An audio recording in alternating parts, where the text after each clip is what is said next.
देवकी यशोदा दोनों बहिनी दोनों सहोदर रे ललना रे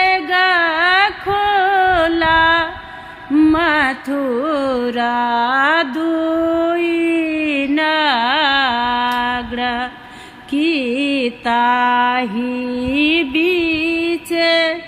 जमुना बहुरे आही पार देव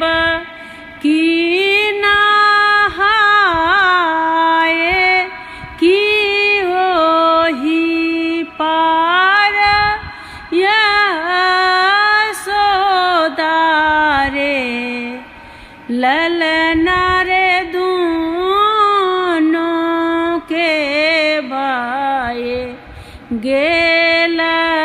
भेट की दोनों बाती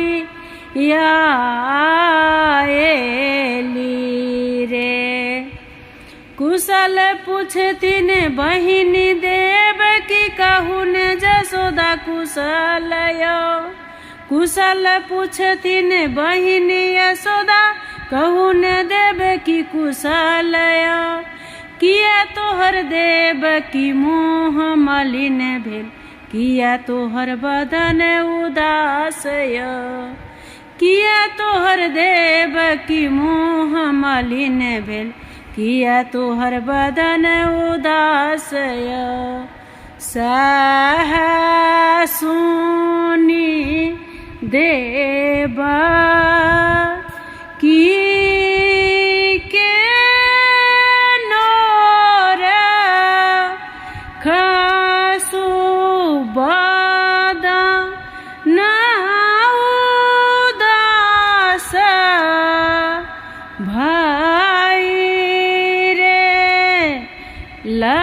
ललना रे सात माँ पुत्र विधि देला निकांस हारी लेला की आठमा गर्भ साओरे जुनि तुही देव की मोह मलिन करो जुनि करो बदन उदास जुनि तुही देव की मोह मलिन करो जुनि करो बदन उदास तेहन बीर अवतार लेता कंस के करत नाश तेहन बीर अवतार लेता कंस के करत नाश कंस छथि निर्वंश बालक नहीं छनि दया दरे गयो कंस कुल में निर्वंश बालक नहीं छनि दया धरे गयो जे होई हो सो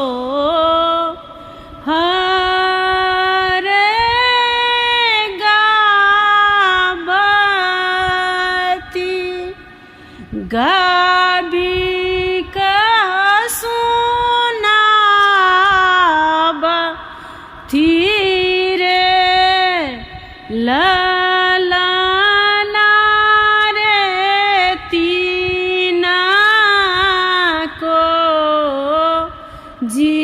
जीवनो नंदलाल जुगे जुगे सो हर गावथुरे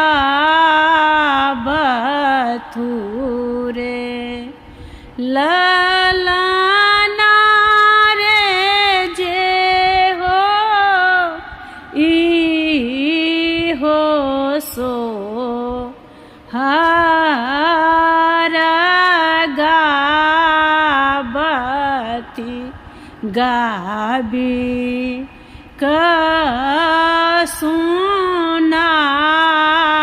कसुनाबती रे ललना रे तीना को जीवने